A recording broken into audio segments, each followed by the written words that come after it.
ప్రియమైన దేవుని కుమారులారా కుమార్తెలారా మీ అందరికీ యేసు క్రీస్తు ప్రభువారి నామంలో వందనాలు. తండ్రైన దేవునికి స్తుతులు స్తోత్రములు చెల్లిస్తూ ఉన్నాం. దేవుని కుమారులారా, ఈరోజు ఒక నూతనమైన అంశాన్ని మీ ముందుకు తీసుకుని వస్తూ ఉన్నాము. అంశం ఏంటంటే క్రీస్తు రెండవ రాకడ. క్రీస్తు రెండవ రాకడలో మొదటి పాఠం ఏంటి అంటే, మొన్నైన ఈ శరీరము మహిమ శరీరముగా మారుతుందా, మార్పు నొందునా అనేటువంటి అంశాన్ని గురించి నేర్చుకుందాం. మొన్నైన ఈ శరీరము మహిమ శరీరంగా మార్చబడుతుందా, ఎప్పుడు? ఈ యొక్క అంశాన్ని ఈ పాఠం గురించి చాలా జాగ్రత్తగా మనం తెలుసుకోవాలి. వినేటప్పుడు మనము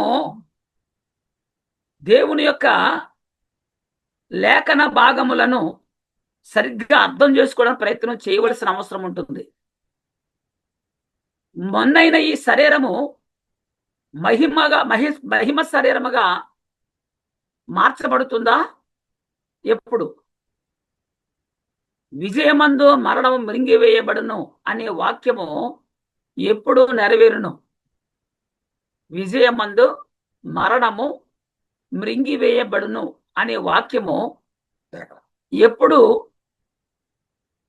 నెరవేరును? మొన్నైన ఈ శరీరము మహిమ శరీరముగా మార్చబడుతుందా?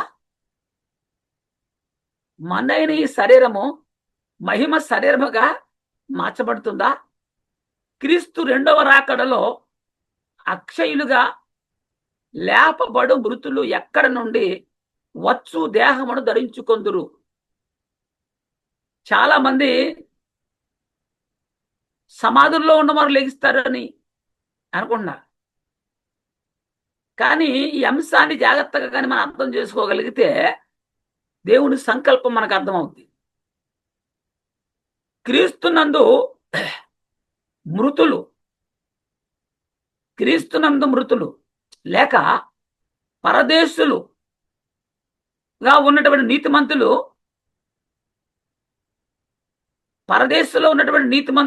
ఎక్కడి నుండి వచ్చి దేహం ధరించుకుంటారు అంటే క్రీస్తు యేసునందు మృతులైన మృతులు, లేకపోతే పరదేశంలో ఉన్నటువంటి నీతిమంతులు ఎక్కడి నుండి వచ్చు దేహమును ధరించుకుంటారు. చాలా మంది, నేను అన్నానని కాదు, మనం సంఘములో చేర్చబడిన వారు కూడా అనుకున్నది, ఊహిస్తున్నది, నమ్ముతున్నది కూడా తప్పు. ఎందుకంటే ఈ శరీరాన్ని బొందలగడ్డలో అనగా శ్మశానములో చాలా జాగ్రత్తగా దాన్ని భద్రపరుస్తున్నారు. ఎందుకంటే ఇదే లెగిస్తుందని.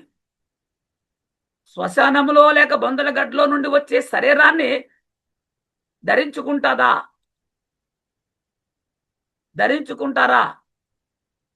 ఏ శరీరం ధరించుకుంటారు అంటే మన వాళ్ళందరూ కూడా శ్మశానములో లేక బొందలగడ్డలో ఉన్నటువంటి ఈ శరీరమే మరలా లెగుస్తుంది రేపు అనుకుంటున్నారు వీళ్ళు. పరలోకము నుండి వచ్చు ఆ శరీరాన్ని దీనిపై ధరించి అపేక్షిస్తున్నారన్నాడు. పరలోకము నుండి వచ్చు ఆ శరీరాన్ని దీనిపై ధరించి అపేక్షిస్తున్నారు. పరలోకము నుండి వస్తుందా, లేక ఎక్కడి నుండి వస్తుంది ఈ శరీరము? ఆలోచన చేయాలి మనం. వీళ్ళందరూ కూడా పరలోకం నుంచి వస్తుందని నమ్మట్లేదు. నమ్ముంటే శ్మశానాలకు ఎందుకు ఇంత గొడవ అవుద్ది? సమాధులలో నుండి వచ్చు శరీరమును ధరించుకుంటారా, లేక పరలోకము నుండి వచ్చు శరీరాన్ని ధరించుకుంటారా? ఈ రెండు క్వశ్చన్లకి ఆన్సర్ చేయాలి మనం. ప్రకృతి సంబంధమైన శరీరమును పరలోకము వెళితే అంటే ఈ ఆత్మకు అక్షయ శరీరము, ఆత్మ సంబంధమైన శరీరం కావాలి, కానీ ప్రకృతి సంబంధమైన శరీరంతో పరలోకం అనేది వెళ్ళదు. అవకాశం లేదు. ప్రకృతి సంబంధమైన శరీరం ద్వారా మనం ఈ లోకంలో జీవిస్తున్నాం. ఇది ఈ లోకానికే పరిమితం. మన పౌరస్థితి ఏమో పరలోకంలో ఉంది. మనం పరలోకం వెళ్ళాలి. ఎలా? ఈ ఆత్మకు అక్షయమైన శరీరము లేక ఆత్మ సంబంధమైన శరీరం కావాలి పరలోకం వెళ్ళాలంటే.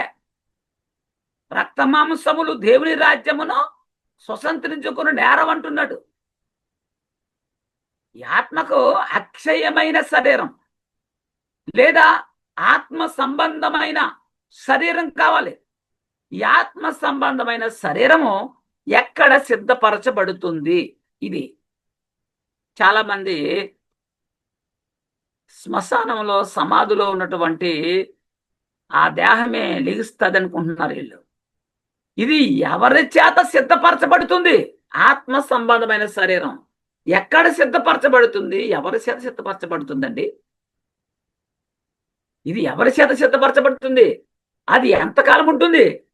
ఇది మనం తెలుసుకోవలసిన అవసరం ఉంది. ఇది మనకు తెలియకుండా ఉండాలని ప్రారంభము నుండి మనలను పక్కకి డైవర్ట్ చేస్తూ వస్తున్నాడు సాతానుగాడు. అయితే మనం ఏమి చేస్తున్నాము? బైబిల్ గ్రంథములో ఉన్న దేవుని చిత్తాన్ని ఆ సంగతులకు వ్యతిరేకముగా సాతాను మనలను దేవునికి వ్యతిరేకమైన కార్యాలు చేస్తున్నాడు. మనతో దేవుని చిత్తమునకు వ్యతిరేకమైనటువంటి పనులు కార్యక్రమాలు చేస్తున్నాడు మనతో. ఏమండి?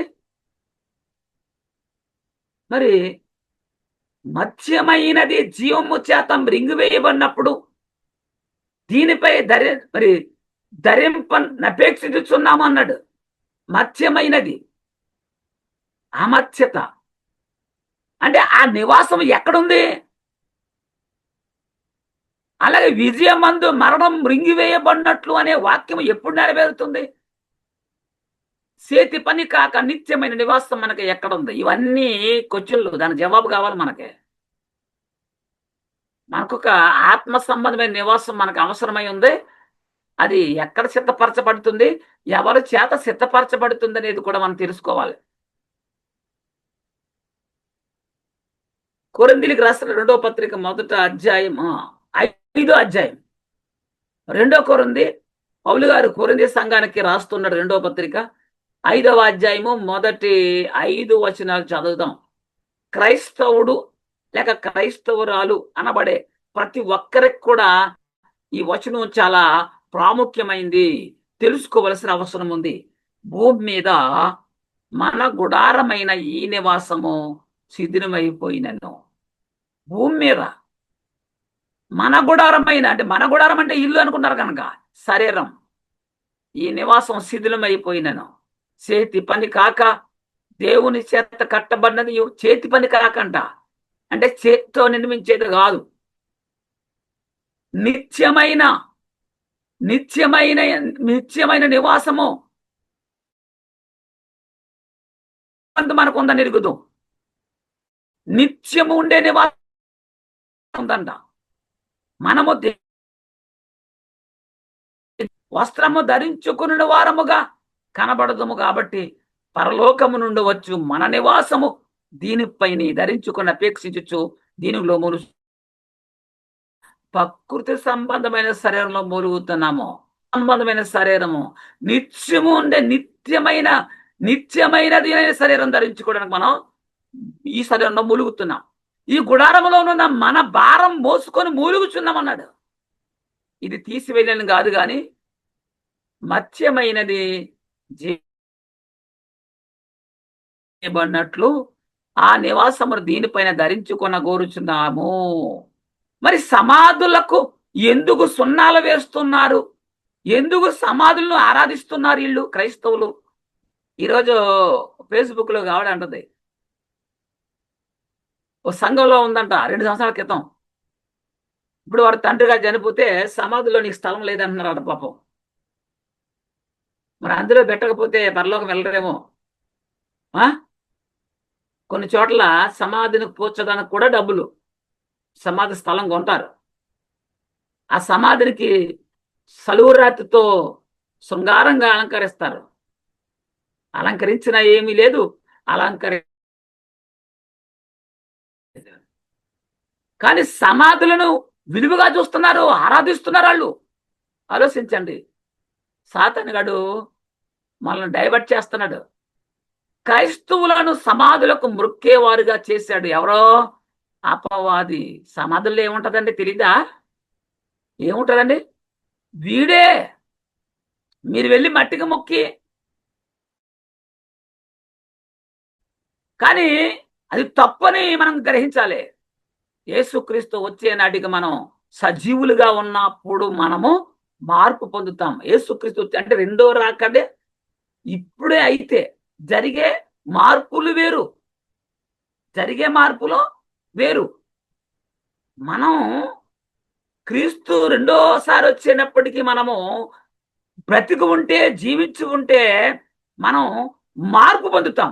ఎందుకు మార్పు పొందాలంటే ఈ శరీరము రక్త మాంసములు కలిగిన ఈ శరీరం పరలోకంలో ప్రవేశించదు. కాబట్టి ఇది ఏం చేయాలి? మహిమ శరీరంగా మార్చబడాలి. మృతులైన వారు అక్షయులుగా మార్చబడతారు. మృతులైన వారికి ధరించుకునే శరీరాలు మరియు జీవించి ఉన్న మనకు అక్షయమైన శరీరాలు ఎక్కడి నుండి వస్తాయో తెలుసా? పరలోకము నుండి వస్తాయి. అక్కడెవరు సిద్ధపరుస్తున్నారు? తండ్రి అయిన దేవుడు.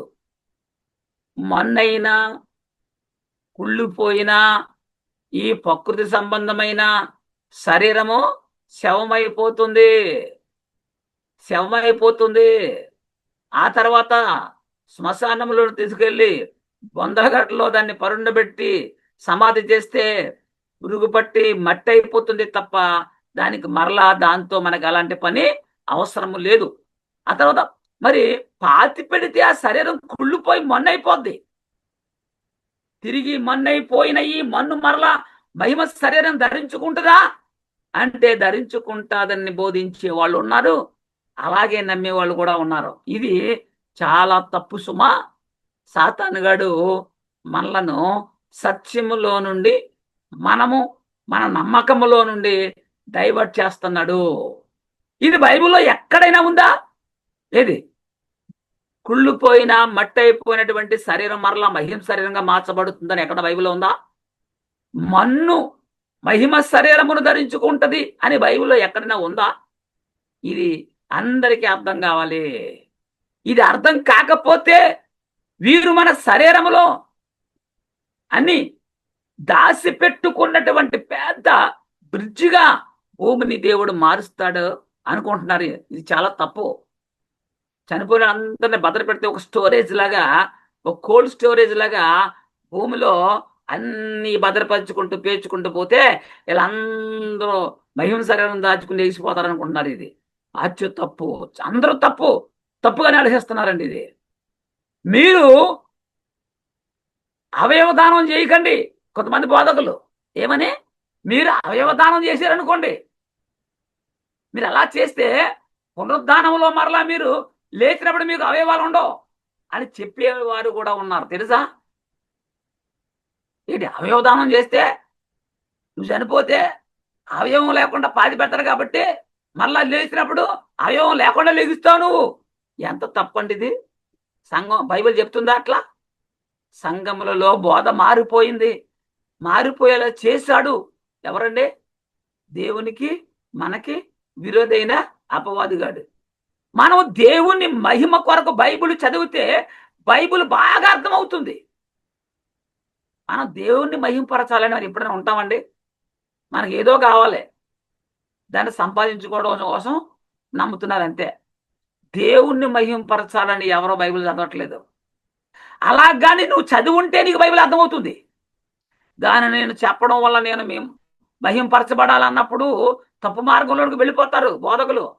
నేనే చెప్తున్నాను, నాకే తెలుసు అన్నట్టుగా నువ్వు మహింపరచుకునేలాగా వాక్యం చెప్పావనుకో, నీ బోధ తప్పు బోధ అవుతుంది. మనము కాదు మహిమపరచబడేది ఎవరు? దేవుడు. దేవుడు నీ బోధ వల్ల మహిమపరచబడాలి. నీవు చేయు బోధ నిన్ను మహిమపరచుకున్నటకు చేయకూడదు, దేవుణ్ణి మహిమపరచడానికి చేయాలి. ఆలోచించండి. దేవుడు మహింపరచాలంటే ఏం చేయాలి? ఆయన చెయ్యమంది చెయ్యాలి మనం. ఆయన చెప్పమని చెప్పింది చెప్పాలి. ఆయన చెయ్యమంది చెయ్యాలి తప్ప వద్దన్న సంగతులు చేయకూడదు. ఈ మన్ను తిరిగి మహిమ శరీరంగా మారిపోతుందా అంటే మారిపోతుందండి అని నమ్ముతున్నారు వీళ్ళు. మారే అవకాశం ఎక్కడా లేదు. క్రీస్తు రెండవ రాకడలో ఈ ప్రకృతి సంబంధమైన శరీరము ఆత్మ సంబంధమైన శరీరంగా మార్పు చెందిన పరిస్థితి మనం చూద్దాం ఒకసారి. ఎవరు మారతారు? అప్పటికి క్రీస్తు రెండోసారి వచ్చినప్పటికీ సజీవులుగా జీవించి ఉన్నవారి స్థితి అది, చనిపోయిన వారి స్థితి కాదు. ఈ క్షయమైనది అక్షయతను ధరించుకున్నప్పుడు, ఈ మత్స్యమైనది అమత్స్యతను ధరించుకున్నప్పుడు విజయమందు మరణం మృంగివేయబడును అని వ్రాయబడిన వాక్యము నెరవేరినప్పుడు క్రీస్తు రెండో రాకడలో వచ్చినప్పుడు సజీవులుగా ఉన్నవారి విషయంలో జరిగేటువంటి సంగతి అది. విత్తబడి లేపబడును అనే ఉంటే చాలా మంది విత్తనాల దగ్గరికి వెళ్ళిపోతున్నాం. ఎక్కడికి? విత్తనాల దగ్గరికి మనం వెళ్ళిపోతున్నాం. ఇది ఆలోచించాలి. ఇది సమాధుల్లో పెట్టిన శవాలు అనుకుంటున్నారు వీళ్ళు. ఇది తప్పు. ప్రకృతి సంబంధమైన శరీరంగా విత్తబడి ఆత్మ సంబంధమైన శరీరంగా లేపబడుతుందా అంటే ఇది ఎలా జరుగుతుంది?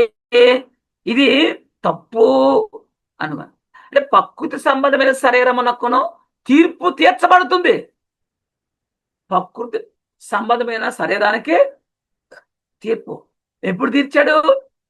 ఆదికాండం 3:19 ఉంది కదా, నీవు నేలకు తిరిగి చేరు వరకు నీ ముఖము చెమట కాచి ఆహారము తిందువు, యాలేనగా నేల నుండి నీవు తీయబడితివి, నీవు మన్నే గనుక తిరిగి మన్నైపోదువని చెప్పాడు. అంటే ప్రకృతి సంబంధమైన శరీరానికి తండ్రి తీర్పు తీర్చాడు. ప్రసంగి 12:7 ఏమన్నాడు? మన్నైనది వెనుకటి వలనే మరలా భూమికి చేరును. మన్నైనది ఏది? మన్ను శరీరం. మన్నైనది వెనుకటి వలనే మరలా భూమికి చేరును, ఆత్మ దానిని దయచేసిన దేవుని ఎదుగు మరలా పోవును. మన్నైపోయిన ఆ మన్ను మరలా మహిమ శరీరాన్ని ధరించి ఎరుకునే అవకాశం లేదు.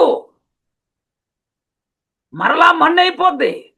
మన్ను మరలా మన్నైపోద్దని ఆ రెండు రిఫరెన్సులు బట్టి ఆదికాండం 3:19లోను ప్రసంగి 12:7 కూడా చాలా స్పష్టంగా ఈ ప్రకృతి సంబంధమైన శరీరానికి తీర్పు అది. అందుకే 2 కొరింథీ 5 మొదటి నుంచి 4 వరకు చూస్తే భూమి మీద మన గుడారమైన అంటే ఈ శరీరం, ఈ నివాసం, ఆత్మకు ఒక గుడారం ఈ శరీరం. ఈ భూలోకంలో ఉన్నంతకాలం ఇది ఒక నివాసం. శిథిలమైపోయిన అంటే అర్థం ఏంటి? మరలా మట్టి అయిపోద్ది. చేతి పని కాక దేవుని చేత కట్టబడినది నిత్యమైనది అనే నివాసము ఎక్కడుంది మనకి? ఈ ఆత్మకు. ఆత్మ ఒకటే, శరీరాలు 2 ఉన్నాయి తెలుసా? ఈ సంగతి తెలుసుకోవాలి మనం. భూలోకంలో ఉండడానికి ఒక శరీరం, ప్రకృతి సంబంధమైన శరీరం, ఆత్మకు సంబంధమైన శరీరం కూడా ఉంది. అది పరలోకంలో ఉంది. మనము దిగంబరము కాక వస్త్రము ధరించుకున్న వారముగా కనబడదము కాబట్టి పరలోకము నుండి వచ్చు. ఎక్కడి నుంచి వచ్చు? శ్మశానము నుండి వచ్చు అని లేదు అక్కడ. బరిల గ్రౌండ్లో నుంచి వచ్చు, బరిల గ్రౌండ్ లోంచి వచ్చినటువంటిది అని లేదు అక్కడ. పరలోకము నుండి వచ్చు మన నివాసము, దీనిపై ధరించుకుని అపేక్షించి దీనిలో మూలుగుతున్నామని చెప్పేశాడు కదా. చాలా స్పష్టంగా చెప్పాడు. కీర్తనలు 90లో 3 అంటాడు. 90వ కీర్తన 3వ వచనంలో నీవు మనుషులను మంటికే, చాలా స్పష్టంగా నీవు మనుషులను మంటికి మార్చుచున్నావు, నరులారా తిరిగి రండని సెలవిచ్చుచున్నావు. మనుషులు మంటి అంటే ఈ శరీరాన్ని మట్టిగా మారుస్తున్నాడు. మట్టి అయిపోద్ది అంతే. మళ్ళా దీనితో మనకు పని లేదు. ఇంకా ఇక్కడ దేవుడు మనుషులను మంటికి మారుస్తున్నాడని ఉంది. ప్రభువులో లేని వారిని గురించి పేతురు గారు రాస్తున్నాడు. నోవహు కాలంలో ఉన్న పరిస్థితిని ఎత్తు చూపుతున్నాడు. పేతురు గారు నోవహు కాలంలో ఉన్న పరిస్థితిని ఎత్తి చూపుతున్నాడు. పేతురు గారు రాసిన మొదటి పత్రిక 4:6 పేతురు గారు రాసిన మొదటి పత్రిక 4:6 మృతులు శరీర విషయములో మానవరీత్యా తీర్పు పొందినట్లును. చూడండి, మృతులంట, అంటే మృతులంటే ఏ మృతులు వీళ్ళు? మృతులు శరీర విషయంలో మానవరీత్యా తీర్పు పొందినట్లును, ఆత్మ విషయంలో దేవుని బట్టి జీవించినట్లును వారికి కూడా సువార్త ప్రకటించబడినన్నాడు. ఏమండి, సిద్ధపాటు ఉందా వాళ్ళకి? అప్పుడు నోవహు కాలంలో మృతులని చెప్తున్నాడు. ఏ మృతులు వీరు? సమాధులు ఉన్నవారు కాదు వీళ్ళు. భూమి మీద నడుస్తున్నారు, మాట్లాడుతున్నారు, పనులు చేస్తున్నారు. అంటే జీవించి ఉన్నవారు. అంటే ఎందుకు మృతులు అన్నారంటే వారు పాపము చేసి నిత్య నరకానికి వారసులుగా ఉన్నారు. బతికున్నటువంటి మృతులు, జీవించి ఉన్నారు వీళ్ళు. జీవించుచున్నామని పేరు మాత్రం ఉంది, కానీ వీరు మృతులుగా ఉన్నవారు. మానవరీత్యా శరీరమును బట్టి తీర్పు పొందినట్లు అంటున్నాడు. ఈ తీర్పు అప్పుడు ఉంది, నవకాలంలో ఉంది, కొత్త నిబంధనలో ఉంది, పరిశుద్ధాత్మ బోధలో కూడా ఉంది. ఏ తీర్పు? శరీరానికి. శరీరం ఏమవుతుంది అంటే మన్నైపోతుందని చెప్పాలి. ఎవరు చూసినా మన్నైపోతుందని చెప్పాలి. కానీ ఏం చెప్తున్నారు మన వాళ్ళు? అమ్మా బాప్తీసం తీసుకున్నాడా? బాక్స్ చేయించండి, మరి గోళీ కట్టించండి, భద్రం చేయండి అని చెప్తున్నారు వీళ్ళు. ఎందుకు అది భద్రం చేసేది? దాంతో పనేముంది చెప్పండి? శరీరానికి, ప్రతి శరీరానికి తీర్పు ఉంది. శరీరం ఏమవుతుందంటే మన్నైపోతుంది. ఆత్మ దేవుని యొద్దకు వెళుతుంది. దేవుని యొద్దకు వెళ్ళే ఆత్మకు ఏం కావాలి? ఆత్మ సంబంధమైన శరీరం కావాలి. భూలోకానికి వచ్చినప్పుడు ప్రకృతి సంబంధమైన శరీరం, పరలోకానికి వెళ్ళినప్పుడు ఆత్మ సంబంధం శరీరం. ఆత్మ ఒకటే, శరీరాలు రెండు. ఆత్మకు నిత్యమైన నివాసం పరలోకంలో ఉంది అని బైబిల్ గ్రంథమే చెబుతూ ఉంది. క్రైస్తవులు మాత్రం ఏమన్నారండి? చనిపోయిన ప్రతి ఒక్కరిని కూడా పెట్టులో పెట్టడం, సమాధి చేయడం, అలాగే ఆ సమాధులను పూలుమాలతో అలంకరించి వాటికి మొక్కుతున్నారు. ఇది దేవునికి వ్యతిరేకమైన కార్యక్రమం అనే విషయం తెలియదా వీళ్ళకి? చదువుకున్న చదవరులు, సాఫ్ట్వేర్లు, ఇంజనీర్లు, వీళ్ళందరూ కూడా చేసే పని ఏంటంటే చనిపోయిన తర్వాత అందరూ మొక్కుతున్నారు పెట్లు పెట్టి. ఆల్రెడీ అక్కడి నుంచి వెళ్ళిపోయింది ఆత్మ, వెళ్ళిపోయింది. ఉన్నది వెళ్ళిపోయింది కాబట్టే చనిపోయింది అంటున్నావు నువ్వు. పనికిరాని దానికి నువ్వు పని చేసి దాన్ని మొక్కుతున్నావు. వీరందరికీ చెప్పాలి. చెబితేనే మారతారు వాళ్ళు. అలా చెప్తే మారతారండి వాళ్ళు? కానీ ఎవరు చెప్పేవారు లేరు. సంఘంలో చెప్తే మారతారు. అలా మేము మార్చగలిగాం కొంతమందిని మా సంఘంలో. సమాధి దగ్గర ఏముందమ్మా వెళ్ళడానికి తెలియని కాలంలో వెళ్ళాము. తెలిసి నాకు వెళ్ళకూడదు కదా. మన్నైన శరీరం తిరిగి మన్ను అయిపోతుంది. అయితే మన్ను మహిమ శరీరంగా మారుతుందని ఎందుకు అపోహపడుతున్నారు? మన్నైపోయింది మరలా మహిమ శరీరంగా మారిపోద్దంట. అపోహ మాత్రమే. వీరు నమ్మడానికి కూడా కొన్ని వచనాలు బైబిల్లో ఉన్నాయని ఇవి చూపిస్తారు వాళ్ళు. బ్రదర్, మేము మాట్లాడుతున్నామంటే బైబిల్ ప్రకారంగా మాట్లాడతామని చెప్పి కొన్ని వచనాలు చూపిస్తారు వాళ్ళు. కానీ అవి పూర్తిగా అర్థం చేసుకోలేకపోతున్నారు వాళ్ళు. అవేంటో చూద్దాం. వాళ్ళు చూపించినటువంటి వచనాలు కూడా మనం చూద్దాం ఏంటో. ప్రారంభంలో బైబిల్ని అర్థం చెప్పేవారు ఎలా చెప్పారండి, అదే మనం ఇప్పుడు చేస్తున్నాం. అంటే మా బాగా అర్థం కావాలంటే 2 రెళ్ళు 4 అన్నాం అనుకోండి, 4 4 4 అయిపోద్ది. లేదమ్మా 2 రెళ్ళు 3 అని అన్నారు అనుకోండి ఆరంభంలో, ఇప్పటికే 2 రెళ్ళు 3 అందరం. అవునా?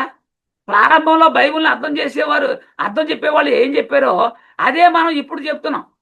ఆరంభంలో చెప్పిన వారు బైబిల్లో ఉన్న వచనములను అపార్థం చేసుకుని వాళ్ళు ఆ అపార్థాన్ని మనందరికీ చెప్పేస్తూ ఉంటే, బోధిస్తూ ఉంటే అదే మనం నమ్ముతున్నాం. కానీ ఇది తప్పు. ఇది వాళ్ళు బైబిల్ గ్రంథంలో ఉన్నటువంటి వాక్యాన్ని, వచనాలని అపార్థం చేసుకున్నారు. అదే అపార్థమును మనం కంటిన్యూ చేస్తున్నాము. ఇది తప్పు. బైబిల్లో వ్రాయబడి ఉన్న వాక్యమును సరిగ్గా అర్థం చేసుకోకపోవటం వల్ల అపార్థం చేసుకుంటున్నారు. బైబిల్ గ్రంథములో ప్రవచన భాషలను రూపకలంకారంగా రాయబడిన సందర్భాలు ఉన్నాయి. వీటిని వీళ్ళు అర్థం చేసుకోవటంలో అపార్థం చేసుకుని ఆ అపార్థమును వీళ్ళు బోధిస్తూ కంటిన్యూ చేసేస్తున్నారు వీళ్ళు సంఘంలో. ఏంటా వారు అపార్థం చేసుకున్న వాక్యాలు అంటే? ఎహెజ్కేలు గ్రంథం ఇది ప్రవచనం అండి, నిజంగా కాదు ప్రవచనం. ఎవరి గురించి ప్రవచనం కూడా చూద్దాం. 37 యేస్కేలు గ్రంథం 11 నుంచి 14 వరకు చదువుకుందాం. యేస్కేలు 37 అధ్యాయము 11 నుంచి 14 వరకు. ఇక్కడ గ్రంథకర్త యేస్కేలు దేవుడు సందర్భం ఇది. ఎవరి గురించి? ఇశ్రాయేల్ గురించి సందర్భం ఇది. ముందుగా చెప్పేస్తాను మీకు రహస్యాన్ని. అప్పుడు ఆయన నాతో ఇట్లా, నరపుత్రుడా, ఈ ఎముకలు ఇశ్రాయేలు అందరినీ సూచించుతున్నవి. ఒక ఎముకల లోయలోకి తీసుకెళ్ళాడు ఆయన్ని. ఒక ఎముకలను లోయలోకి తీసుకెళ్ళాడు యేస్కేలు గారని. తీసుకెళ్ళేమన్నాడు? ఈ ఎముకలు ఇశ్రాయేలు అందరినీ సూచించుతున్నవి. చాలా అద్భుతంగా చెప్పాడు ఇక్కడ. వారు మన ఎముకలు ఎండిపోయను, మన ఆశ విఫలమాయను, మనము నాశనమైపోతామని అనుకొనిచున్నారు. నిజంగా ఎముకలు అంటే ఎముకలు కాదు, అక్కడ ఇశ్రాయేల్ యొక్క పరిస్థితి. కాబట్టి ప్రవచనమెత్తి వారితో ఇట్లనము, ప్రభువు యెహోవా సెలవిచ్చింది ఏమనగా, నా ప్రజలారా, మీరున్న సమాధులను నేను తెరచెదను, సమాధులలో నుండి మిమ్మల్ని బయటికి రప్పించి ఇశ్రాయేల్ దేశంలోనికి తోడుకొని వచ్చేదను. చూడండి, అంటే చనిపోయి ఉన్నారు, సమాధి చేశారు. సమాధిలో ఉన్న వారి గురించి మాట్లాడుతున్నాడు దేవుడు. ప్రవక్త అయినటువంటి యేస్కేలు ద్వారా అనుకుంటున్నారు వీళ్ళు. మీరున్న సమాధులను నేను తెరచెదను, సమాధులలో నుండి మిమ్మల్ని బయటికి రప్పించి ఇశ్రాయేల్ దేశంలోనికి తోడుకొని వచ్చేది అన్నాడు. నా ప్రజలారా, నేను సమాధులను తెరచి సమాధిలోనున్న నేను బయటికి రప్పించగా, సమాధులు ఏ సమాధిలో అర్థం చేసుకోవాలి, నేను యెహోవానై ఉన్నానని మీరు తెలుసుకొందురు. మీరు బతుకున్నట్లు, చూడండి, మీరు బతుకున్నట్లు నా ఆత్మను మీలో ఉంచి మీ దేశములో మిమ్మను నివసింపజేసేదను. యెహోవానగు నేనే మాట ఇచ్చి దానిని నెరవేరుస్తున్నానని మీరు తెలుసుకొందురు. ఇదే యెహోవా వాక్ అన్నారు. ఇశ్రాయేల్ అనుకుంటున్నారు ఇవి నిజంగా సమాధులు కాదు, జీవించి ఉన్న మృతులు వీళ్ళు. బతికే ఉన్నారు వాళ్ళు, భోజనం చేస్తున్నారు, పని చేస్తున్నారు, ఎవరి డ్యూటీ వాళ్ళు చేసుకుంటున్నారు వాళ్ళు. కానీ వారు జీవించి ఉన్న మృతులు. అది వాడు చనిపోలేదు. వారి స్థితిని ఎండిన ఎముకలతో పోలుస్తున్నాడు. ఆలోచన చేయండి. ఇది బ్రతికి ఉన్న వారి స్థితిని గూర్చి ఇక్కడ మాట్లాడుతూ ఉన్నాడు. ఒక వ్యక్తిని గాని సమస్తమును గాని అవమానపరచడానికి నేను మాట్లాడట్లేదు. వాక్యమును బోధించేటప్పుడు చాలా జాగ్రత్తగా బోధించాలి. బోధకులు అందరూ కూడా ఇంచుమించుగా ఇదే వచనాన్ని చూపిస్తారు. చూడండి, సమాధులు తెరవబడతాయి, నేను తెరుస్తానని చెప్పాడు. అందుకనే మేము సమాధానం చేస్తున్నాము అంటున్నారు వీళ్ళు. ఇవి నిజంగా సమాధులా? ప్రవచనము. జీవించి ఉన్న వ్యక్తుల యొక్క స్వభావము చెప్తున్నాడు ఇక్కడ. తెలుసుకోవాలి మనం, నేర్చుకోవాలి మనం. చిన్నవాడు చెప్తే మేము నేర్చుకోవాలా? అయితే నీ కర్మ, నువ్వు నరకానికి పోతావు, నీతో పాటు నీ సంఘానికి కూడా నరకానికి తీసుకెళ్తావు, నీ బోధ వినివారిని కూడా నరకానికి తీసుకెళ్తావు. కాబట్టి తక్షణమే నీ బోధను సరి చేసుకుంటావా, ధన్యుడు. నీతో పాటు 10 మందిని పరలోకాన్ని తీసుకెళ్తావు. నీ బోధ సరి చేసుకోకపోతే నిత్య నరకం కన్ఫర్మ్. ప్రేమతో చెప్తున్నాం ఈ మాటలు, మేము ప్రేమతో చెప్తున్నాము, గర్వంతో కాదు. మత్తయి సువార్త 27వ అధ్యాయము 51 నుంచి 53 వరకు. అప్పుడు దేవాలయపు తెర పై నుండి కింద వరకు 2గా చినిగెను, భూమి వణికెను, బండలు బద్దలాయెను, సమాధులు తెరవబడెను, నిద్రించిన అనేక మంది పరిశుద్ధులు శరీరములు లేచినన్నాడు. చాలా జాగ్రత్తగా గమనించండి. వారు సమాధిలో నుండి బయటికి వచ్చి ఆయన లేచిన తర్వాత పరిశుద్ధ పట్టణంలో ప్రవేశించి అనేకులకు ఆగపడిరి. మరి ఇదేంటి? యేసుక్రీస్తు సిలువ వేస్తున్నప్పుడు జరిగిన సందర్భం. రియల్గా అది ప్రవచనం. ఇజ్రాయేల్ యొక్క పరిస్థితిని, వారి యొక్క స్థితిని తెలియపరుస్తున్నారు అక్కడ. వారు సమాధుల్లో నుండి బయటికి వచ్చారు అని ఉంది ఇక్కడ, అని దాన్ని తీసుకొచ్చి క్రీస్తు రెండవ రాకడలో ఇట్లా జరుగుద్ది అని బోధిస్తున్నారు. ఇది కరెక్ట్ కాదు. యేసు క్రీస్తు సిలువ వేయబడినప్పుడు జరిగిందంటే దానికి ఒక అర్థం ఉంది. యేస్కేలు గ్రంథములోను 37 అధ్యాయములో ఉన్న సమాధులు శ్మశానములో ఉన్న సమాధులు కావవి. పట్టణంలో తిరుగుతున్నటువంటి మనుషులు, వ్యక్తులు, వారు జీవించి ఉన్నటువంటి మృతులు, వారు వ్యక్తులు. ఇక్కడ యేస్కేలు 37 అధ్యాయంలో ఉన్నటువంటి వారు నిజంగా మృతులు కాదు, వ్యక్తులు, బతికున్నటువంటి వ్యక్తులు. వీరు పరిస్థితిని గురించి చెప్తున్నాడు. మిమ్ములను నా కుమారులుగా మారుస్తానంటున్నాడు. మత్తయి సువార్త 27 అధ్యాయం 52 ఏముంది? సమాధులు తెరవబడెను, నిద్రించిన అనేక మంది పరిశుద్ధులు శరీరములు లేచినన్నాడు. ఇది నిజముగా సమాధులు. యేసుక్రీస్తు సిలువ అయినప్పుడు, ఆయన ప్రాణం విడిచినప్పుడు సమాధులు తెరవబడి లేచారు పరిశుద్ధులు. రియల్ గా జరిగింది. యేస్కేలు 37 అధ్యాయంలో అది ప్రవచనము. అవి సమాధులు అంటే సమాధులు కాదు, వ్యక్తి యొక్క స్వభావము, స్థితి. యేస్కేలు 37:14 ఏమన్నా చూడండి అక్కడ. నేను యెహోవానై ఉన్నాననియు మీరు తెలుసుకొందురు, మీరు బతుకున్నట్లు నా ఆత్మను మీలో ఉంచి మీ దేశములో మిమ్మను నివసింపజేసేదను. యెహోవానకు నేను మాట ఇచ్చి దానిని నెరవేర్తునని మీరు తెలుసుకొందురు. ఇదే యెహోవా అన్నాడు. ఇది అర్థం చేసుకోవాలి. ఇది బతికి ఉన్న వారిని గురించి చెప్తున్నాడు. మత్తయి సువార్త 27 అధ్యాయము 52 నుండి 53లో జరిగింది. యేస్కేలు గ్రంథంలో ఉన్నది మాత్రం నెరవేర్పు అంటున్నారు. ఇది చాలా తప్పు. అది ప్రవచనం. ఇశ్రాయేలీయులను చూపిస్తున్నాడు, ఆ స్థితి చూపిస్తున్నాడు, వారి స్థితి. ఇశ్రాయేలీయులు ఉన్న స్థితిని చూపిస్తున్నాడు. ఎఫెసీయులకు రాసిన పత్రిక 5వ అధ్యాయం 14వ వచనం. అందుచేత నిద్రించుచున్న నీవు మేల్కొని మృతులలో నుండి లెమ్ము, క్రీస్తు నీ మీద ప్రకాశించునని ఆయన చెప్పుచున్నాడు. ఎవరి గురించి మాట చెప్తున్నాడు? పరిశుద్ధాత్మని బోధలో పౌలు ఎఫెసులో ఉన్నటువంటి సంఘంతో మాట్లాడుతున్నాడు.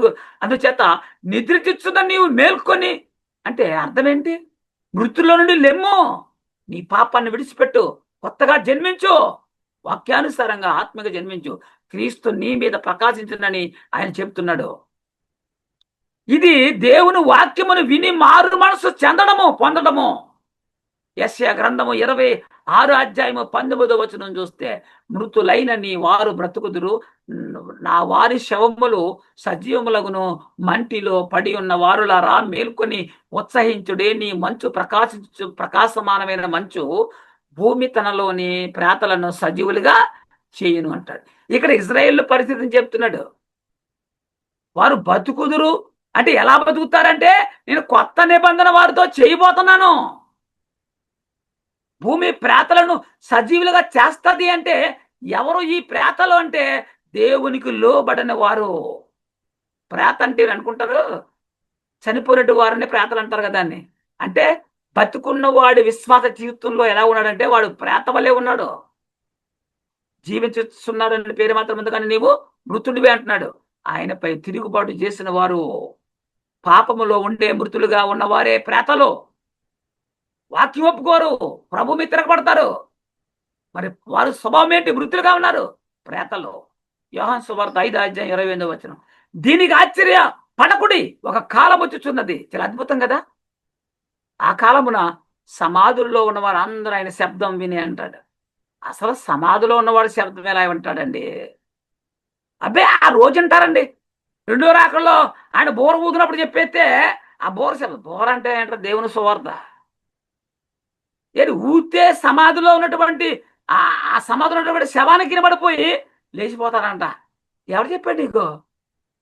దీనికి ఆశ్చర్యపడకుడి, ఒక కాలం వచ్చుచున్నది. యేసుప్రభు చెప్తున్నటువంటి ఈ కాలానికి ఇంకా క్రీస్తు శిలువ మరణం పొందలేదు తెలుసా? అప్పటికి ఇంకా రక్షణ రాలేదు, బాప్తిస్మం ఇంకా రాలేదు, అమల్లోకి ఆజ్ఞగా ఇవ్వలేదు. ఆ కాలమున సమాధుల్లో ఉన్న వారందరూ ఆయన శబ్దం విని, అంటే వాక్యాన్ని విని యేసుక్రీస్తు ఏ సమాధులను గూర్చి చెప్తున్నాడు తెలుసా? నిజంగా చనిపోయినటువంటి శ్మశానంలో ఉన్నటువంటి బొందలు కట్టినటువంటి సమాధుల గురించి కాదు చెప్తుంటా. భూమి మీద తిరుగుతున్నారు కదా ఇష్టం వచ్చినట్టు, ఎవరికి వారిగా జీవించి ఈ లోకంలో ఎవరి ఇష్టాన్ని, ఎవరి చిత్తాన్ని వారు జరిగించుకుంటారు, దేవుణ్ణి ఇష్టాన్ని మానేసి. వీళ్ళెవరో మృతులు, సమాధులు. యేసు ఏ సమాధుల గురించి చెప్తున్నాడంటే యేస్కేలులోను ఏమండి ఉన్న సమాధులను గురించి చెప్తున్నాడు. అవే ఇక్కడ కూడా చెప్తున్నాడు. అది పరిశుద్ధాత్మ ద్వారా జరిగే సువార్త కొరకు ఇక్కడ క్రీస్తు చెప్తున్నాడు. అంటే పరిశుద్ధాత్మని బోధ వచ్చిన తర్వాత మృతులు పరిశుద్ధులుగా, అంటే పాపపు స్వభావం, ప్రాచీన స్వభావం విడిచి నవీన స్వభావం ధరించుకుంటారు. ఈ మృతులు దేవుని శబ్దం అంటే వాక్యం. వాక్యం విని, ఏ వాక్యము? సమాధానకరమైన వాక్యము, రక్షణ అనుగ్రహించే వాక్యం విని వాళ్ళు బయటకు వస్తారంటే అర్థం ఏంటి? మృతులు పాపము నుండి, ప్రాచీన స్వభావం నుంచి, ప్రాచీన స్వభావం విడిచిపెట్టి నవీన స్వభావం ధరించుకుంటారని చెప్తామన్నమాట అండి. అది పరిశుద్ధాత్మని సర్వసత్యం గురించి చెప్తున్నాడు. పరిశుద్ధాత్మని యొక్క సర్వసత్యం గురించి చెప్తున్నాడు. క్రీస్తు ఎవరి బోధ చేశాడు? తండ్రి బోధ చేశాడు. పరిశుద్ధాత్ముడు ఎవరి బోధ చేశాడు? క్రీస్తు బోధ చేశాడు. అపోస్తులు ఎవరు బోధ చేశారంటే ఇది కూడా యేసుక్రీస్తు బోధే. సమాధుల్లో ఉన్నవారు మేలు చేస్తారా? అసలు సమాధిలో ఉన్నవారు వింటారా? చనిపోయిన వాడే విండ కదండి. చనిపోయిన వెంటనే ఏడుస్తారు. నువ్వు డబ్బులు ఎక్కడెక్కడ ఎవరెవరికి ఇచ్చావో, ఎక్కడెక్కడ దాచావో మాకు చెప్పకుండానే వెళ్ళిపోయావని ఏడుస్తారు వాళ్ళు. మరి ఇదేంటి? సమాధిలో ఉండే శబ్దం వింటారని నమ్ముతారు వీళ్ళు. అంటే తేడా, వ్యత్యాసం గమనించాలి. చనిపోయిన వాడు ఎప్పటికీ ఏమి విండో. మరి వింటున్నాడంటే ఎవరీడు? మనిషి బతుకున్నాడు, కానీ పాపాన్ని బట్టి వాడు మృతుడు. అది సమాధిలో ఉన్నవారు మేలు చేస్తారా? చనిపోయిన వారు ఏం చేస్తారంటే వాళ్ళు ఏం చేయరు. చనిపోయిన వారు ఏమేలి చేయరు. వీరు బతికున్న వారిని గురించి క్రీస్తు చెప్పిన మాటలు, జీవించి ఉన్న వారిని గురించి క్రీస్తు చెప్పిన మాటలు. దానియేలు గ్రంథం 12వ అధ్యాయం 2వ వచనం. దానియేలు గ్రంథము 12వ అధ్యాయము 2వ వచనం. మరియు సమాధులలో నిద్రించు అనేకులు, అంటే మేలుకొనెదురు. కొందరు నిత్య జీవము అనుభవించుటకును, కొందరు నింద పాలగుటకును, నిత్యముగా ఏయులగుటకును మేలుకొందురు అంటాడు. అంటే ఈ వచనం దగ్గర ఏళ్ళు చూస్తే సమాధుల్లో ఉన్న వాళ్ళందరూ లేచి వస్తారో, మంచి పనులు నీతిమంతులు అయితేనేమో నిత్యజీవం పొందుకుంటారు, అనీతిమంతులు అయితే నిత్యనరకానికి పోతారా అని చెప్తున్నారు వీళ్ళు. ఈ సమాధుల్లో ఉన్నవారు బయటకు వస్తారని నమ్మటం కారణం ఈ వాక్యాలు చెప్తారు వీళ్ళు. కానీ ఇక్కడ ఏమంటున్నారు? ఇదేంటి అంటే మీరు అర్థం, ఈ వాక్యం యొక్క అర్థం మీకు సరిగా అర్థం కాలేదు. సమాధులు అంటే నిజంగా సమాధులు కాదు. పాపము నుండి వచ్చు జీతం మరణం. మనిషి చేసిన పాపాలను బట్టి మనుషుడు మృతుడుగా ఉన్నాడు. అంతే. వాడు ఆ సమాధి నుంచి బయటికి రావాలంటే దేవుని వాక్యం వినాలి. ఎవరు వాక్యం వింటారో? చనిపోయిన వింటారా వాక్యం? బతుకున్నవాడే వింటాడు కదా. ఈ రిఫరెన్స్ చూపించి, బ్రదర్ ఇగో యేసుక్రీస్తు రెండో రాకల్లో చనిపోయిన వాళ్ళు లెగుతారు, సమాధులు తెరవబడతాయి, నిద్రించు అనేకులు మేల్కొంటారని చెప్పేసి ఈ దానియేలు గ్రంథం 12వ అధ్యాయం అని చెప్తారు. కానీ ఆలోచన చేయండి, చనిపోయిన వాడికి ఎప్పటికీ లేవడు.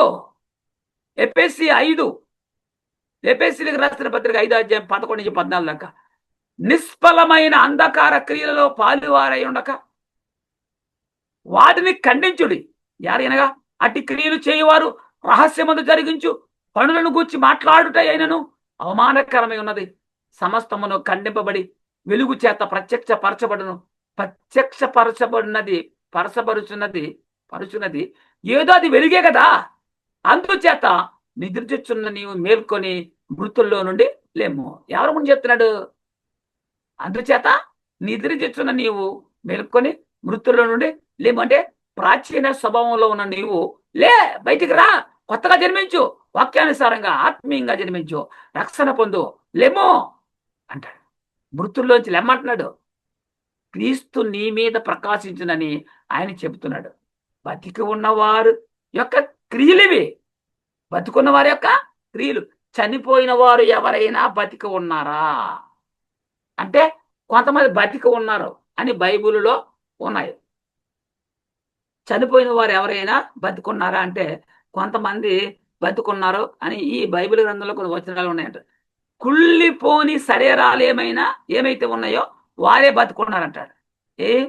కుళ్ళిపోని శరీరాలు ఏవైతే ఉన్నాయో వాళ్ళే బతుకున్నారు, బతికిన వారంట. అలా బతికిన వారు కొంతమందిని గూర్చి మనం తెలుసుకుందాము. లోక సువార్త 8వ అధ్యాయము 40 నుంచి 42 వరకు. లోక సువార్త 8వ అధ్యాయము 40 నుంచి 42. అంతటి ఇదిగో సమాజ మందిరపు అధికారి అయిన యాయిరు అని ఒకడు వచ్చి యేసు పాదముల మీద పడి, ఇంచుమించు 12 ఏండ్లు ఈడుగల తన ఒకతే కుమార్తె అంట చావసిద్ధంగా ఉంది గనక తన ఇంటికి రమ్మని ఆయనను బతిమాలుకున్నాడు. ఆయన వెళుచుండగా జన సమూహములు ఆయన మీద పడిచి ఉండదు. యేసు ప్రభు వెళ్తున్నాడు. అంటే చనిపోయిన వారు బతికేట్టుగా బైబిల్లో ఉందా అంటే క్రీస్తు లేపాడు చనిపోయిన వాళ్ళని. యాయిరు కుమార్తెను లేపాడు, అలాగే లాజరును కూడా లేపాడు. మరియ మార్తల సహోదరుని లాజరు కూడా లేపాడు. చనిపోయినటువంటి వ్యక్తులు మరలా బతికారు.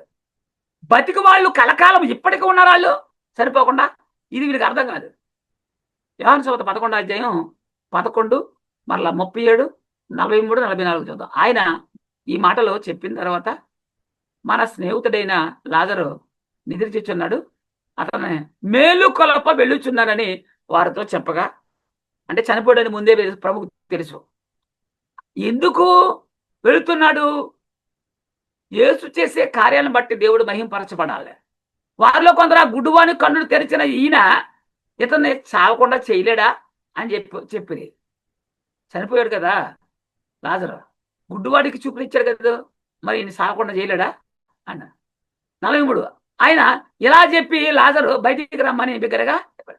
అంటే యేసు ప్రభు లాజరుని బయటికి రమ్మని చెప్పాడు. చనిపోయిన వాడు కాళ్ళు చేతులు ప్రాత వస్త్రంతో కట్టబడిన వాడే వేలపిల్లకి వచ్చింది. అతని ముఖమునకు రుమాలు కట్టి ఉండెను. అంతటా యేసు మీరు అతని కట్లు ఇప్పి పోనీయుడు అని వారితో చెప్పాడు. అంటే చనిపోయిన లాజరు మరలా ప్రభు బ్రతికించాడు. మూడవది పేతురు చేసిన కార్యం. అపోస్తలుల కార్యాలు 9వ అధ్యాయం 36, 37, 41 చూస్తారు. మరి యొప్పేలో తబిత అను ఒక శిష్యురాలు ఉండేను. ఆమెకు భాషాంతరమున దోర్కా అని పేరు. ఆమె సత్క్రియలను ధర్మకార్యములు బహుగా చేయించి ఉండేది. 37 ఆ దినముల యందు ఆమె కాలయాపన పడి చనిపోగా వారు శవమును కడిగి మేడగదిలో పొరండబెట్టింది. పేతురు వచ్చాడు. అందరినీ వెలుపలికి పంపి మోకాళ్ళుండి ప్రార్థన చేసి శవం వైపు తిరిగి తబితా లెమ్మనగా ఆమె కన్నులు తెరచి పేతురును చూచి లేచి కూర్చుందంట. అంటే యేసు ప్రభు బ్రతికించిన వారు యాయిరు కుమార్తె బతికించాడు చనిపోయిన వాళ్ళని. మరియ మార్తల సహోదరుడు లాజరు గారిని లేపాడు. అపోస్తలుడైన పేతురు కూడా ఇక్కడ తబిత అనేటువంటి ఆమెను లేపినట్లుగా, చనిపోయినటువంటి ఆమెను బ్రతికించినట్టుగా కూడా మనం చూస్తున్నాం. నాలుగోది పౌలు గారు చేసిన కార్యాలు కూడా ఉన్నాయి. ఏమండి? ఇలా మనం గమనిస్తే మొదటి రాజుల గ్రంథంలో 17వ అధ్యాయము 21, 22 ఆ చిన్నవాని మీద ముమ్మారు తాను పారచూసుకుని యెహోవా నా దేవా నా మొర ఆలకించి ఈ చిన్నవానికి ప్రాణం మరలా రానిమ్మని యెహోవాకు ప్రార్థింపగా యెహోవా ఏలియా చేసిన ప్రార్థన వలన ప్రార్థన ఆలకించి ఆ చిన్నవానికి ప్రాణము మరలా రానిచ్చినప్పుడు వాడు బతికిన. ఏలియా ప్రార్థించగా ఆ చిన్నవాడు బతికినట్లుగా మనం చూస్తున్నాం. అంటే ఎందుకు ఈ మాటలు చెప్తున్నామంటే మృతులైన వారు మరలా బతికినట్లుగా బైబిల్లో ఉంది కదా, అలాగే సమాధిలో ఉన్నవారు కూడా బతికేస్తారని చెప్పేసి వీళ్ళు అనుకుంటా. ఇది కరెక్ట్ కాదు. ఎందుకు కాదు అంటే బైబిల్ గ్రంథాన్ని అర్థం చేసుకోవాలి. 2వ రాజులు 4వ అధ్యాయము 32, 35 దాకా ఎలీయా గారు చేసిన కార్యం చూసాము.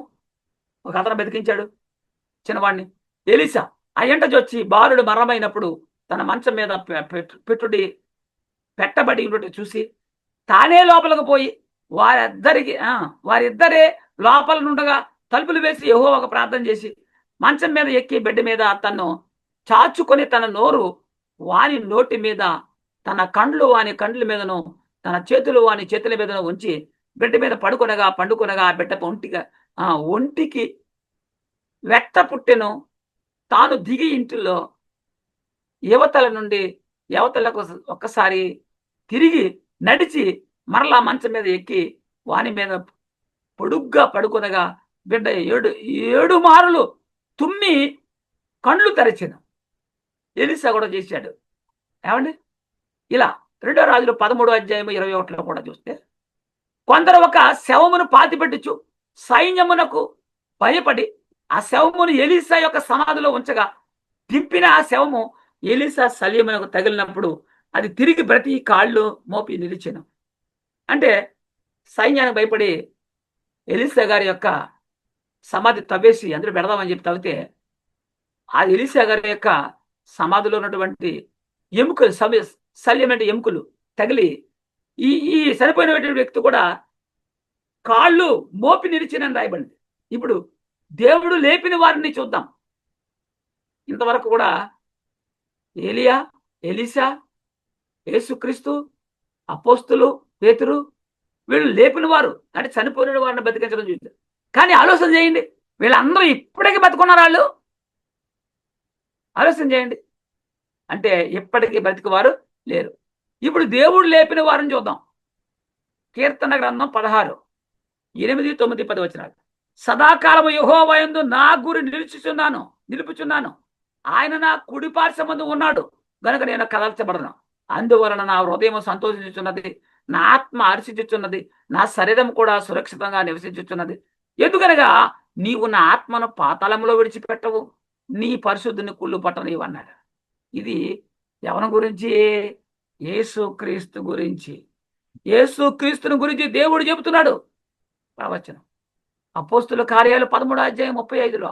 కాబట్టి వేరొక కీర్తన యందు నీ పరిశుద్ధిని కుళ్ళి పట్టనీయని అని చెబుతున్నాడు. ఎక్కడ? దేవుడు లేపిన వారు ఎవరంటే యేసుక్రీస్తు. అపోస్తుల కార్యాలు 2:26, 26, 27, 28 చూస్తే కావున నా హృదయము ఉల్లసించెను, నా నాలుక ఆనందించెను, మరియు నా శరీరం కూడా నిరీక్షణ కలిగి నిలకడగా ఉండును. నీవు నా ఆత్మను పాతాళంలో విడిచిపెట్టవు, నీ పరిశుద్ధిని కుళ్ళు పట్టనీయవు, నాకు జీవ మార్గంలో తెలిపితివి, నీ దర్శనాన్ని అనుగ్రహించి నన్ను ఉల్లాసముతో నింపెదవు అంటాడు. ఇవన్నీ కూడా మనం గమనించాలి. 1 కొరింథీ 15:20, కొరింథీయులకు రాసిన మొదటి పత్రిక 15:20. ఇప్పుడైతే నిద్రించిన వారిలో ప్రథమ ఫలంగా క్రీస్తు మృతుల్లో నుండి లేపి ఉన్నాడు. మృతుల్లో నుంచి లేపిన వాళ్ళలో ప్రథముడు ఎవరంటే యేసుక్రీస్తు. ఇంకెవరు లేవలేదు. అందుకే ప్రతివాడు తన వరుసలోనే బతికించబడను. ప్రథమ ఫలము క్రీస్తు, తర్వాత క్రీస్తు వచ్చినప్పుడు ఆయన వారు బతికించబడుదురు. క్రీస్తు రెండోసారి వచ్చినప్పుడు ఆయన వారు బ్రతికించబడుదురు అన్నాడు. కొలసి 1:18. కొలసి 1:18. సంగమును శరీరమునకు ఆయనే శిరస్సు, ఆయనకు అన్నింట్లో ప్రాముఖ్యము కలుగు నిమిత్తము ఆయన ఆది అయి ఉండి మృతుల్లో నుండి లేచుట్లో ఆది సంభూతుడయ్యాడు. ఆది సంభూతుడు. మృతుల్లోంచి లేవడంలో ఈయనే ఫస్ట్. మరి ఎలా? యేసుప్రభు ఇంకా సిలువ ఎక్కకుండా, మృతి పొందకుండా, తిరిగి లేవకుండా యేసుప్రభు లేపినోళ్ళు ఏమండి? యాయిరు కుమార్తె ఉంది, లాజరు ఉన్నాడు, మరి పేతురు లేపాడు తప్పితాన్ని, ఎలీసా లేపాడు, లేపాడు చనిపోయిన వాళ్ళని. మరి వీళ్ళందరూ ఉంటే యేసుప్రభు ఎన్నోవాడు? యేసుప్రభు ఏమో మృతులను లేచిన వాళ్ళు నేనే ప్రథముడిని అంటున్నాడు. ఏంటి సంగతి? ఆలోచించండి. ఎలా బైబిల్ అర్థం చేసుకోవాలి? ఆది సంభూతుడయ్యాడని చెప్తున్నాడు. లేచుట్లో ఆది అయి ఉన్నాడు ఆయన. మృతుల్లో నుంచి లేచుట్లో కూడా ఫస్ట్ ఆయనే, మొదటివాడు ఆయనే. మరి ముందున్న వాళ్ళందరూ ఏమైపోయారు? మరి వాళ్ళు చనిపోయి లేచారు కదా, వాళ్ళు కూడా చనిపోయిన వారినే లేచారు కదా, బతికారు కదా వాళ్ళు కూడా. తేడా ఉంది తేడా. నువ్వు అపార్థం చేసుకున్నావు, అపార్థాన్ని విన్నావు, అపార్థం చేసుకుని బోధించిన వాడు బోధ విన్నావు.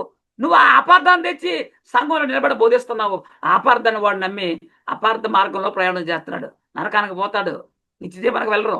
ప్రకటన గ్రంథం 1వ అధ్యాయం 5వ వచనం చూస్తే నమ్మకమైన మనస్సాక్షి అంట, మృతులలో నుండి ఆది సంభూతుడిగా లేచిన వాడును, భూపతులకు అధిపతినైన యేసుక్రీస్తు నుండి కృప సమాధానములు మీకు కలుగును గాక. యేసుక్రీస్తే కదండి ఆది సంభూతుడిగా మృతుల నుంచి లేచిన వాడు. ఎలా లెక్క కడుతున్నారు మీరు? ఎలా ఆలోచిస్తున్నారు మీరు? గమనించండి దేవుని కుమారులారా, గమనించండి. బైబిల్ గ్రంథాన్ని అర్థం చేసుకోవాలి జాగ్రత్తగా, లేఖనాలని. ప్రకటన గ్రంథం 2:8 స్మరణలో ఉన్న సంగపు దూతకు ఇలాగ రాయము, మొదటి వాడును కడపటి వాడునై ఉండి మృతుడై మరలా బతికిన వాడు చెప్పు సంగతులు ఏమనగా. చనిపోయాడు, మరలా బతికిన వాడు చెప్పు సంగతులు. ఆలోచన చేయండి. చనిపోయిన వారు లేచారంటే యేసుక్రీస్తు లేపినోళ్ళు, అపోస్తులు లేపినోళ్ళు వాళ్ళు వేరు, దేవుడు లేపిన వారిలో క్రీస్తు ఒకడే. ఇది అపోస్తుల కార్యాలు 3:15 ఏమన్నాడు? మీరు జీవాధిపతిని చంపిదిరి కానీ దేవుడు ఆయనను మృతుల్లో నుండి లేపెను, అందుకు మేము సాక్ష్యం అంటున్నాడు. దేవుడు లేపిన వారిలో యేసుక్రీస్తే మొదటి వాడు. అపోస్తులు చెప్పింది బోధ. ఆలోచన చేయండి దేవుని కుమారులారా. ఈ వాక్యాన్ని విన్న ప్రతి వ్యక్తి హృదయంలో దేవుడు నాటి నీరు గట్టి పల్లెపులకు తెచ్చునుగాక. ఆమేన్. సహోదరులందరికీ యేసుక్రీస్తు ప్రభువారి నామములో వందనాలు చెల్లిస్తూ ఉన్నాం.